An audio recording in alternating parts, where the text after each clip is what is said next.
শুশুড়ি লাগছে? কাটু কাটা কাটা কাটা কেটে কেটে কেটে কেটে কেটে কেটে কেটে কেটে ঘুম হয়েছে?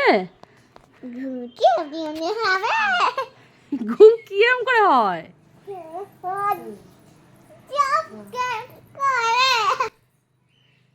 Good morning to everyone, Damini's beautiful ওয়ার্ল্ডে আপনাদের সবাইকে স্বাগত। আজ একদম সকাল সকাল পুচকিকে ঘুম থেকে তুলতে এসেছি। আর আজকে আমাদের একটু তাড়া আছে, কারণ আজকে আমরা বাড়ি থেকে নর্থ বেঙ্গল যাচ্ছি। আর ঘুম থেকে তুলতে এসে আমাকে এই যে কত সময়, দেখুন কি হচ্ছে এখানে গন্ডগোলটা। কিরম ঝপাস করে আসবে, আসো।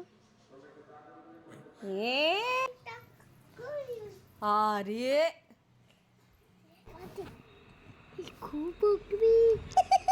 এত সব বদমাশির পরে তারপর ওকে তুলে নিয়ে গিয়ে ব্রাশ করিয়ে তারপর কিন্তু আমরা রেডি হব। আর একটু তাড়াতাড়ি আজকে যাব, কারণ আজকে তাড়াতাড়ি ফ্লাইট আছে। আর সেই জন্যে সেরকমভাবে আজকে আর সময় নষ্ট করলে হবে না। কিন্তু এই যে আমাদের পুচকি রানী, পুচকি তো এসব কিছুই জানে না, ওই যে বদমাশি করে যাচ্ছে, খেলাধুলা করছে সকাল সকাল। তো তারপরে আমরা রেডি হব। ঘুম হয়েছে ঠিকঠাক? এতগুলো দিন বাড়িতে থেকে বাড়ির ছেলের তো খুব মন খারাপ, আমারও মন খারাপ, তবে আমার থেকেও বাড়ির ছেলের বেশি মন খারাপ। তো যাই হোক, সবে মাত্র সূর্যের আলো ফুটেছে, এই যে দেখুন। আর কী আর করা যাবে, আবার গিয়ে একই রকম জীবন, রান্নাবান্না করা, ওর অফিসে যাওয়া, সব কিছু আবার স্টার্ট হয়ে যাবে। তো যাই হোক, চলুন আমাদের সঙ্গে থাকুন।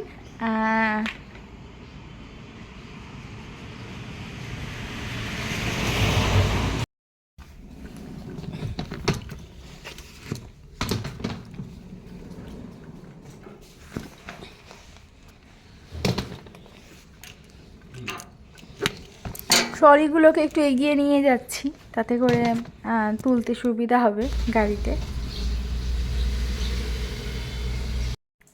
সবাইকে টাটা করে প্রণাম করে আমরা বেরিয়ে পড়েছি সবার আশীর্বাদ নিয়ে।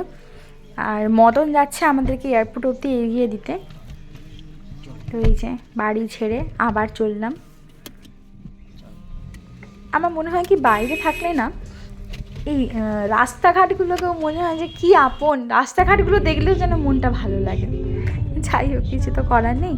আর যেহেতু ঠান্ডা ঠান্ডা পড়ে গেছিলো, সেহেতু মানুষজন এখনও দোকানপাট কিছুই খোলেনি। আর মানুষজনও দেখুন চাদর সোয়েটার গায়ে দিয়ে সব অপেক্ষা করছে। তো সূর্য তো এই মাথার উপরে সবে উঠেছে। আর ওদিকে মেচোগ্রামে আমাদেরকে একটু হল্ট করতে হবে, কারণ মেচোগ্রামে বাবা মা দেখা করতে আসছে। আর তার সাথে সাথে খাবার দাবার নিয়ে দেখা করতে এসছে, টিফিন আর মাছ এই সমস্ত কিছু সাথে নিয়ে।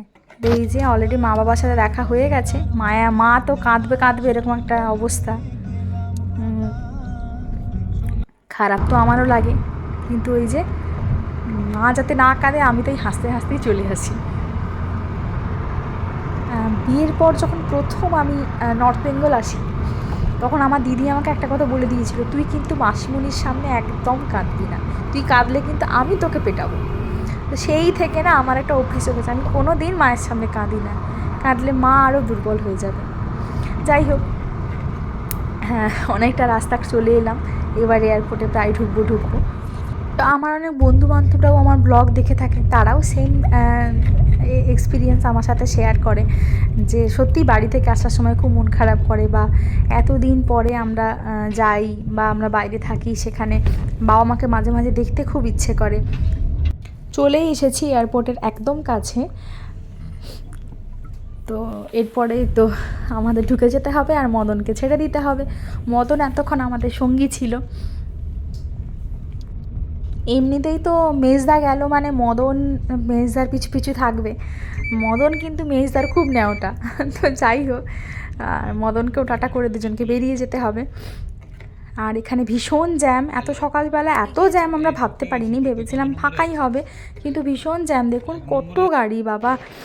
তো যাই হোক, ভেতরে চলে এসেছি। আর আমরা একটু কনফিউজ হয়ে গেছিলাম, এবারে আমাদের ফ্লাইট হচ্ছে এয়ার ইন্ডিয়া, আর আমাদের কলকাতায় মানে দমদম এয়ারপোর্টে না এয়ার ইন্ডিয়ার দুটো কাউন্টার, একদম ফার্স্টে একটা আছে, একদম লাস্টে আছে। আর অ্যাকচুয়ালি আমাদের ছিল এয়ার ইন্ডিয়া এক্সপ্রেস। তো আমরা নর্মালি ভেবেছিলাম যে এয়ার ইন্ডিয়াতে গেলেই হবে, তাই আমাদেরকে একটু দৌড়াদৌড়ি করতে হয়েছে আর কি, মানে একবার পেছনে যাচ্ছি একবার আগের দিকে যাচ্ছি, বুঝতে পারছি না। আর সেরকমভাবে কেউ না জানেও না। আর অ্যাকচুয়ালি এক্সপ্রেসটা যে আলাদা হয় সেটাও আমাদের আইডিয়া ছিল, তাই হোক। তো সিকিউরিটি চেকিং করে ভেতরে চলে এসেছি। আর এই যে মায়ের পাঠানো ডিম টোস্ট, সেটাই আমরা খাচ্ছি এখন। ভীষণ খিদে পেয়ে গেছিলো, তো সেই জন্যে মায়ের পাঠানো ওই টোস্টটা খাচ্ছি। আর এদিকে সুন্দর একটা ভিউ উপভোগ করছি বসে বসে। আর দেখা যাক, এরপর বোরিং স্টার্ট হয়ে যাবে। এত সকাল সকাল চারিদিকে কি ভিড় দেখুন খালি। তো যাই হোক, আমাদের বোরিং স্টার্ট হয়ে গেছে অলরেডি, আমরা ফ্লাইটের দিকে এগোচ্ছি। আর যেহেতু আমাদের সামনের দিকে ছিল তাই আমরা সবচেয়ে লাস্টে ঢুকেছি। যাই হোক, তো চলুন গিয়ে বসা যাক। এই যে ভীষণ ভিড়, এইটা আমার মোটেই ভাল লাগে না। দাঁড়িয়ে থাকতে না মোটেই ভাল লাগে না, মনে হয় সবচেয়ে লাস্টে যাবো তাও ঠিক আছে, বাট দাঁড়িয়ে থাকতে ভাল লাগে না। আচ্ছা, অলরেডি আমরা ভেতরে চলে এসেছি। ও বাড়িতে ফোন করে নিচ্ছে মামুনিকে যে আমরা ফ্লাইটে বসে গেছি। আমরা হচ্ছে বাড়িতে মা আর মামুনি দুজনকেই ফোন করে নিই একবার করে।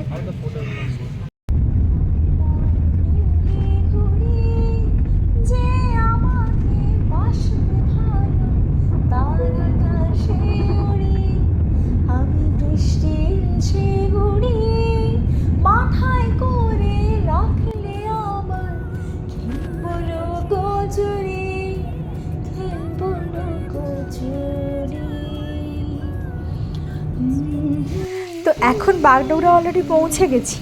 আর এখানে বাসে করে আমরা এয়ারপোর্ট পৌঁছচ্ছি। সেই ঘুরিয়ে নাক দেখানো যাকে বলে না, সেটা হচ্ছে এই ব্যাপার হয়ে গেছে। এইটুকু থেকে এইটুকু পাও নিয়ে যাচ্ছে বাসে করে। আর বাগডোগরাতে কিন্তু ফটো তোলা যায় না, তাই লুকিয়ে লুকিয়ে ফটো তুলতে হয়। যাই হোক, তো বাসে করে কিন্তু পৌঁছে গেলাম।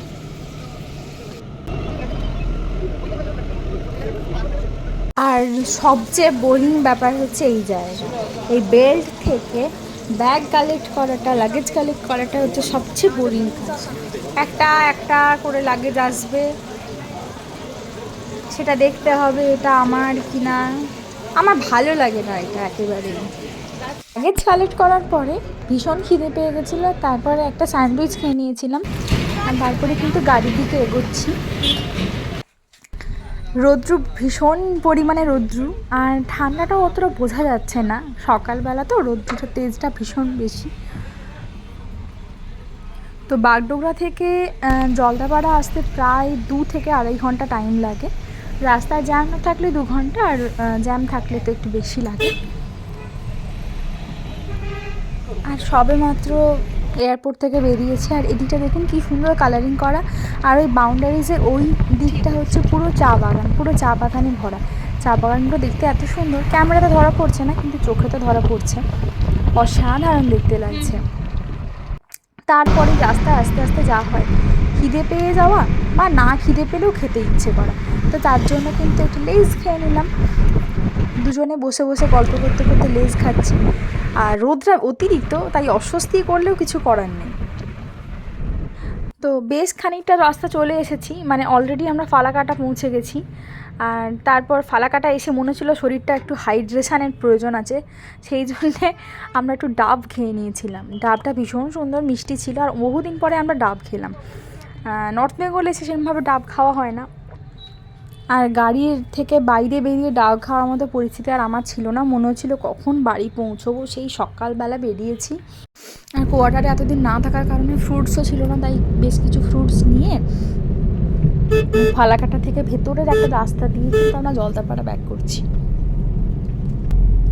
তো অনেক দিন না থাকার কারণে জানি না কোয়ার্টারের কী অবস্থা, গিয়ে একটু ঝাড়ু টাড়ুও দিতে হবে বোধহয়। এমনিতে এতখানি জার্নি করার জন্য শরীরটা ভীষণ টায়ার্ড হয়ে পড়েছে, তারপরে আবার গিয়ে কোয়ার্টারের কাজ করা। যাই হোক, এই যে জলদাপাড়া পৌঁছে গেছি, আমাদের এই গেট ক্রস করছি, জলদাপাড়া জঙ্গলে ঢুকছি।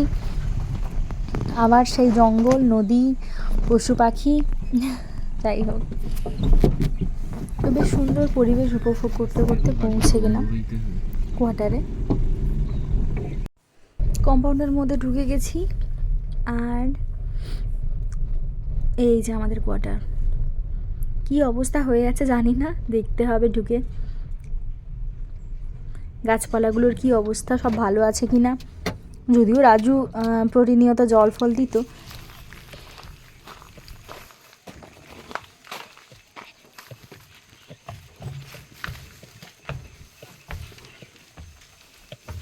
আর এই যে রাজুও চলে এসছে এদিকে। কি অবস্থা? এখানে গাছপালাগুলোতে জল ফলও দিয়ে দিয়েছে, আর টুকটাক সবজি বাজারও করে রেখেছে। আমরা বলেছিলাম বাড়িতে সেরকম কিছু নেই, তো সেই জন্যে যেহেতু ছিলাম না, তো রাজু নিজে বাজার করে এনেছে।